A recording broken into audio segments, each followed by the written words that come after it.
there is the skin, the tissue, and there is the abdominal tissue. There is the cecum, I think this one, and inside intestine, here.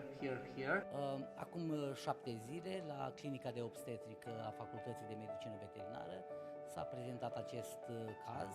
Este o femeie de Ponei care a venit cu o distocie, o fătare dificilă sau imposibilă fără intervenția medicului veterinar.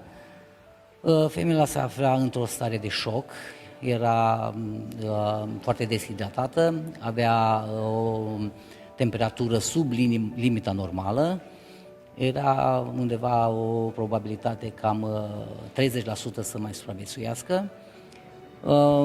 Alături de studenții mei am încercat să o diagnosticăm, să o ajutăm să ducă la termen parturiția.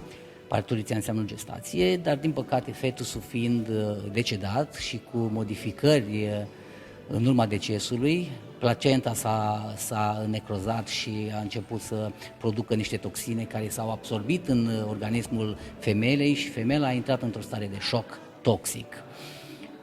Am reușit să o stabilizăm și să evităm operația de cezariană. Împreună cu studenții am reușit să o rehidratăm. Studenții au stat și ziua și noaptea, chiar în weekend au venit. Ea practic stă la o mănăstire sau la o biserică și când era în condiții bune, ea era inclusă într-un tratament cu copii care sufereau de diverse afecțiuni, ca și autism sau alte boli. Veneau mamele cu copii și călăreau căluțul, el are o șa și niște harnașamente speciale.